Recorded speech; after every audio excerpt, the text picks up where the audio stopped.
Welcome to WHRO's Weekly Edition.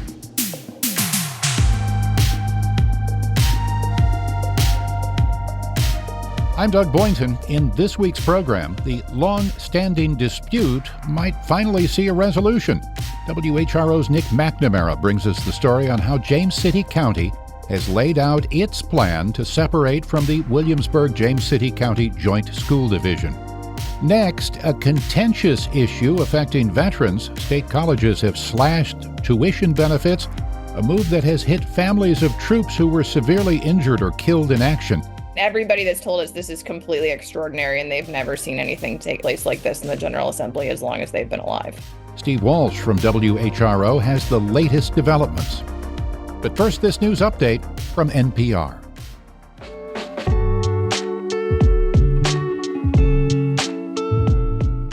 Big news out of Chesapeake this week. A South Korean subsea cable manufacturer is set to open a brand new factory, bringing more than 300 new jobs to the area.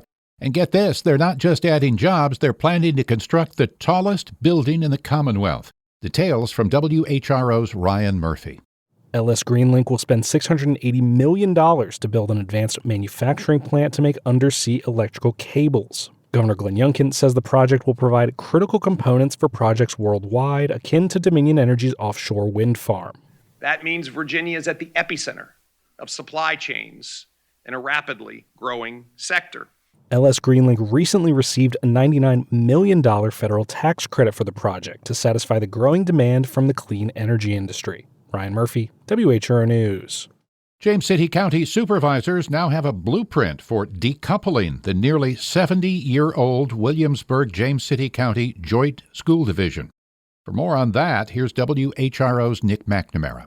A report by consultant David Gaston details possible steps and timelines should Williamsburg-James City County Public Schools break up. It sounds complicated because it is. The pathway requires agreement by the school board, city, and county to move forward. The General Assembly and State Board of Education could also step in to delay or stop deconsolidation if the new districts can't meet Virginia standards of quality. A split is not finalized. The city and county could still negotiate a new joint agreement. Both have agreed no separation would officially occur prior to July 2028. Nick McNamara, WHRO News. And we should mention Williamsburg-James City County Schools are members of HRETA, which holds the license to the WHRO stations.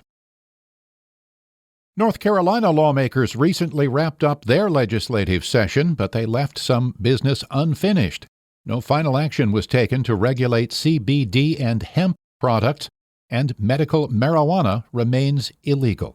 We get more from WUNC's Colin Campbell. New rules for hemp and CBD products that contain the active ingredient of marijuana had support in both the House and Senate, but Senate Republicans tried to combine the bill with a plan to legalize medical marijuana. House Speaker Tim Moore has said he won't hold a vote on that because not enough Republicans in his chamber support it. The standoff meant the hemp bill didn't get a final vote. But lawmakers did approve a bill that would allow people with terminal or life-threatening conditions try experimental medical treatments. Republican Representative Alan Chesser sponsored that measure. It's going to provide life-saving treatment and improve the quality of lives of people who need it desperately. The legislature also approved new regulations for vape products and a drug known as gas station heroin. I'm Colin Campbell.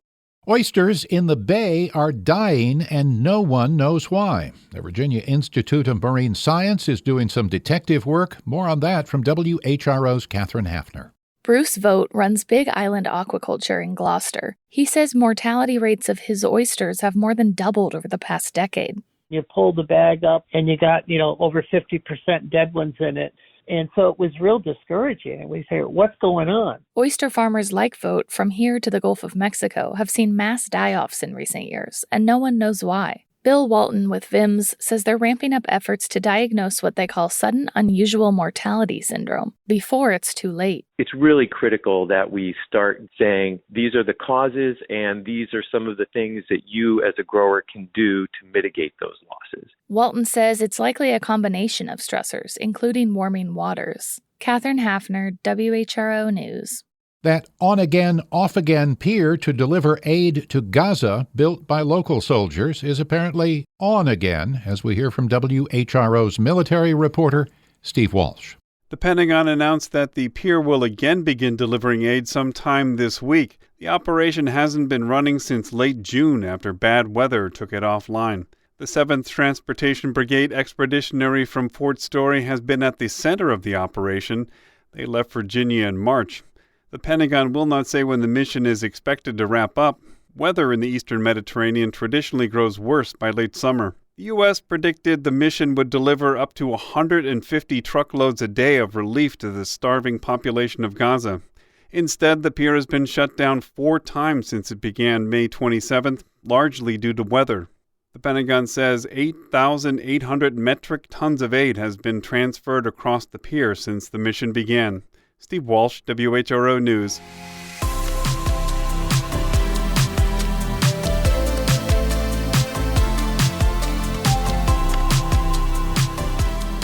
Our partner station, Radio IQ, is running a series called Meet Virginia, profiling the lives of some of the more than 8 million people who call the Commonwealth home.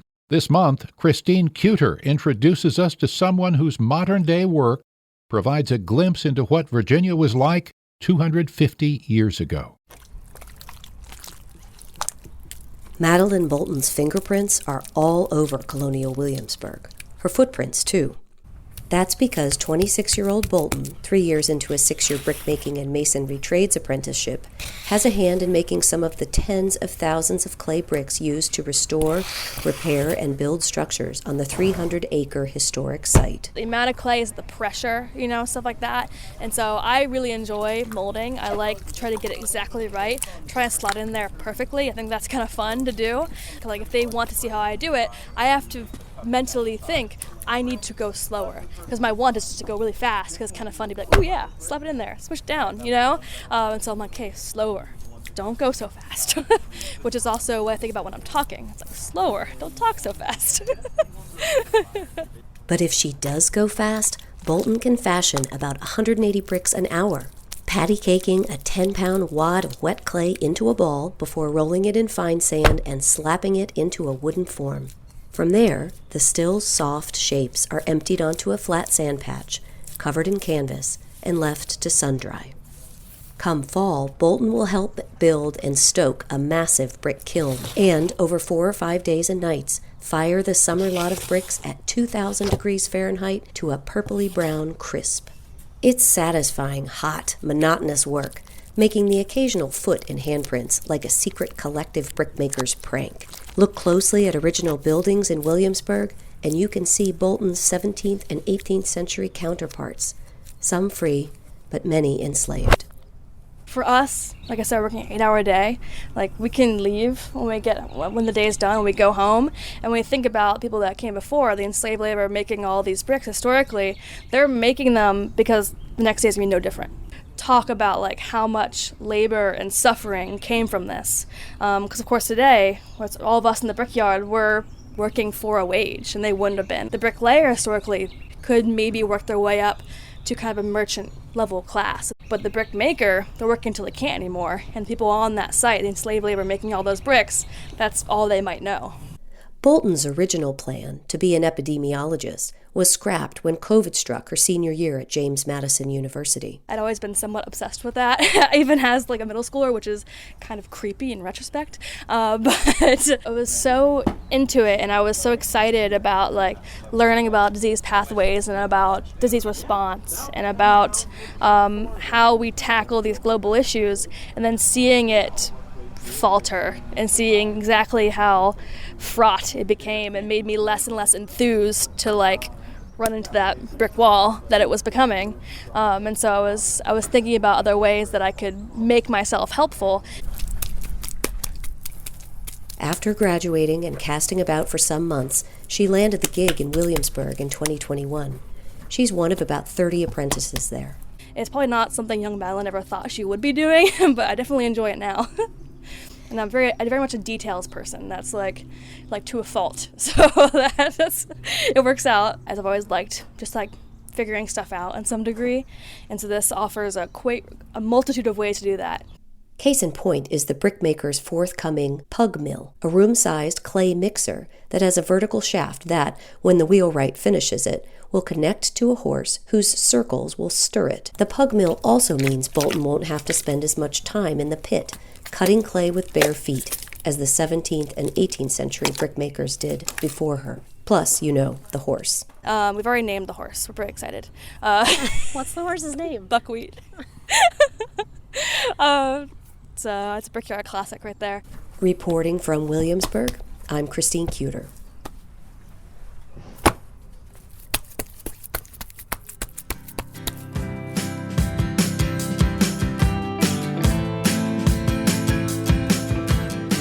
Williamsburg Regional Library is working to replace its city location, but library leaders think the system could need a third building in perhaps 10 years' time. More from WHRO's Nick McNamara. Between its Williamsburg and James City County locations, Williamsburg Regional Library falls short of an exemplary rating under a Library of Virginia standard. While a planned new Williamsburg branch building will help, Library Director Sandy Towers says it's still not enough to push the system into the highest rating. We had almost 12,000 people come through the doors of the library buildings just last week. I think we're going to need a third one before too long. A second library location is in James City County's 10-year capital improvement plan, but is currently unfunded. Towers speculates population growth will drive the decision on where that building could be constructed. Nick McNamara, WHRO News. A historic schoolhouse in Chesapeake was transformed into a museum about local black history. WHRO's Sienna Morales was there.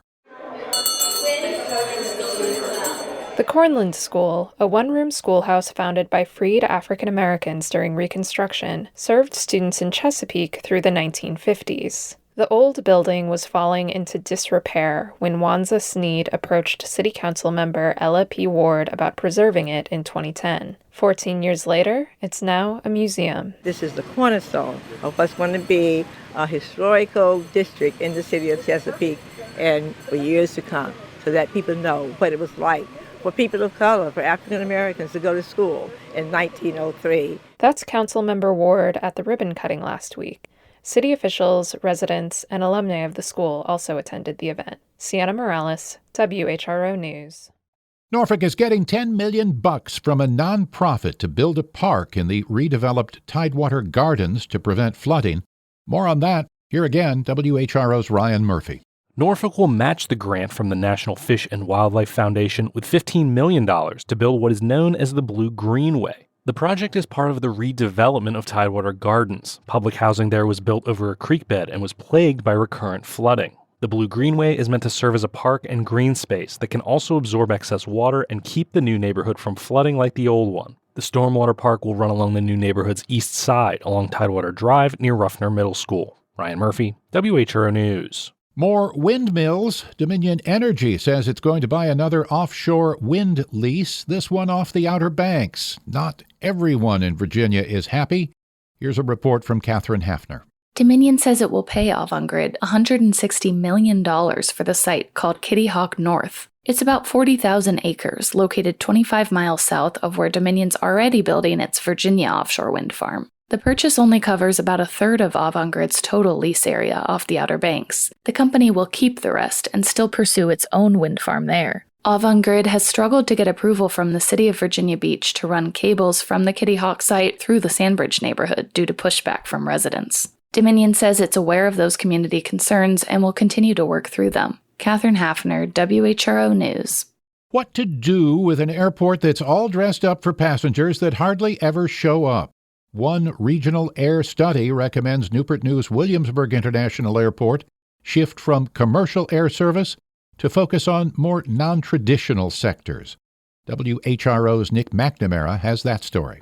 Losing millions and facing a budget shortfall in 2025, the Hampton Roads Air Study encourages Newport News Williamsburg Airport to cut commercial flights and home in on advanced aviation research and development. Exactly what impact the local economy would feel without commercial air service is unclear. ODU economist Vinod Agarwal says a traveler flying into Norfolk over Newport News is less consequential if they still spend their dollars on the peninsula. Leisure travelers, you could see a small drop, but not much. because they could still come to Richmond or through Norfolk Airport. The Peninsula Airport Commission has not committed to cutting traditional air service. Nick McNamara, WHRO News.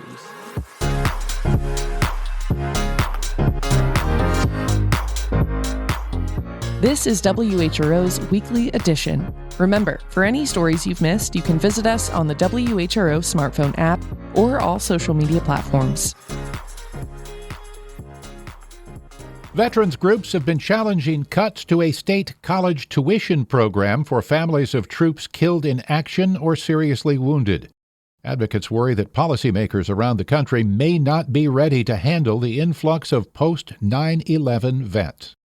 More from WHRO's Steve Walsh. Kayla Owen is the spouse of a disabled veteran.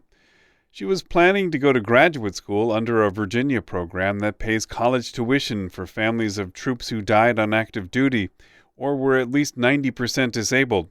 But in May, she found out the rules had changed. It is a wild ride. And everybody that's told us this is completely extraordinary and they've never seen anything take place like this in the General Assembly as long as they've been alive. The bipartisan state budget imposed substantial cuts in the tuition program. The changes passed with little public discussion. Owen is part of a coalition of veterans groups, which she says learned about the cuts only after they became law. Owen surveyed her members. And 95% of them said their family had made major financial decisions based on the expectation of using the program. So you can't just pull the rug out from under people with no notice on that. The coalition pushed lawmakers and the governor to call a special legislative session to roll back the cuts. Owen says veterans groups worry Virginia is cutting back on a program for veterans' families just as those who served during the 20 years of war in Iraq and Afghanistan are beginning to qualify. So I think we're kind of at the age now where most people that served post 9/11 have kids that are going to college. So, for the next 5 years, the program may go up. The fact we've been at war for 20 years, that's one factor. Lee Andes is with the State Council for Higher Education for Virginia. The tuition program has been around for nearly a century. Virginia expanded it in 2019 to include, among other groups, vets with non-combat related injuries. Around the same time, the cost jumped from $12 million in 2019 to $65 million last year. Perhaps you can see some of it coming, but nothing like the numbers we're seeing now. Though only a handful of states have cut veterans' benefits, many states and the federal government have seen costs increase. Linda Bilmis has been urging Congress to create a trust fund to pay the costs. She teaches at the Harvard Kennedy School and authored several papers on the long-term price tag of post-9/11 wars.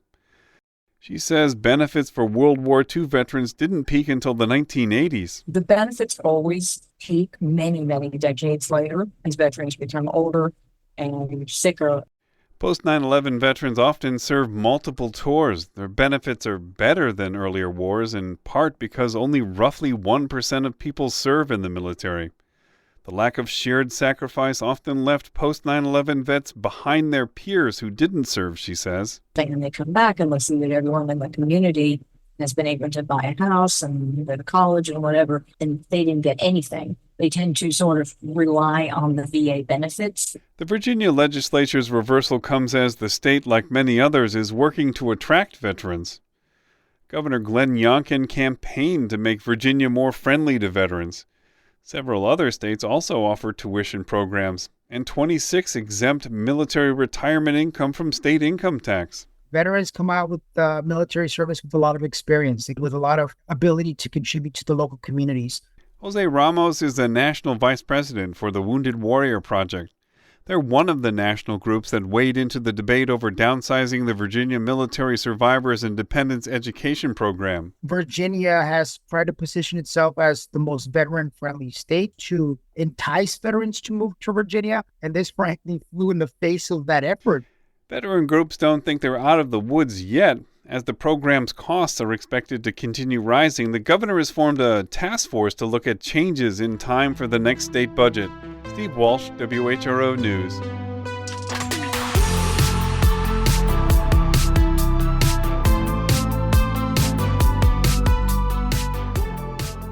The Better Together collaboration between the Virginia Beach Vibe Creative District and the city's public schools commissioned 17 local muralists for 17 Title I schools to engage students in art. Kate Nowak reports for WHRO. The murals have a theme of better together and include fun imagery and inspiring messages. Curious students often approach artists as they paint. Here's Kimberly Jones, muralist and educator, about the project. Art is so vitally important to the education of children. It gives kids a place to be able to share their voice and explore and make mistakes without any serious repercussions. It's a place where growing slowly is okay. Some kids really need that. The yearly initiative helps connect the students to the artists, to art, and to their school community. Kate Nowak, WHRO News. Last month was the driest June on record in the Tar Heel State, that according to North Carolina climate officials. As WFDD's Paul Garber reports, almost the whole state entered July at or near drought conditions. The paltry average of 1.35 inches of rain across the state made it the driest June, according to records going back to 1895. Almost the entire state is considered abnormally dry or under dry conditions, according to the North Carolina Drought Management Advisory Council. Stokes County is one of 10 counties where the drought was considered severe as of Thursday. At that level, crop yields are generally low, and wildfires become difficult to extinguish. Officials say the conditions are expected to lead to damage to the state's corn, tobacco, and soybean crops. I'm Paul Garber. Norfolk's LGBT Life Center has created the first statewide directory of LGBTQ plus friendly businesses. We get more. Here again, Ryan Murphy. Corey Moore with the LGBT Life Center says the number one question the center gets is where to find LGBTQ plus friendly services. Just last year, I heard a story of a couple going to a restaurant on Valentine's Day and the owner of the restaurant telling them that they were only serving real couples. The new directory is meant to help folks find businesses that will be welcoming and safe. The directory will accept submissions from LGBTQ plus business owners and allies from across the state. Moore says accessing and submitting to the directory are totally free. You can view listings and register your own business at lgbtlifedirectory.com. Ryan Murphy, WHRO News. Power up! Electric and hybrid vehicles don't work so well with no place to charge. The Virginia Department of Transportation plans to install dozens of powerful electric vehicle chargers along state highways. WHRO's Catherine Hafner has that story. The federal government gave Virginia more than $100 million for the effort. The goal is to create what officials call alternative fuel corridors, where EV drivers can rely on a network of fast public chargers. Here's Erin Belt with VDOT. We're trying to solve that chicken and egg scenario, what comes first, either the infrastructure or the vehicles. VDOT's first phase will include 18 new chargers around the state. These chargers have to be located within a mile of the highway, and about half must help lower-income or rural communities. Catherine Hafner, WHRO News. You've been listening to WHRO's Weekly Edition. We had help today from Catherine Hafner, Nick McNamara, Ryan Murphy, Sienna Morales, Steve Walsh, and Kate Nowak. WUNC's Colin Campbell, Radio IQ's Christine Cuter, and WFDD's Paul Garber. Also Connor Worley, who produced today's broadcast. A reminder, you can always catch full episodes on the Weekly Edition podcast feed, and you can get your news updates at WHRO.org, the WHRO smartphone app, and the WHRO Reports podcast feed. For all of us at WHRO and WHRB, I'm Doug Boynton. Stay safe. Be well.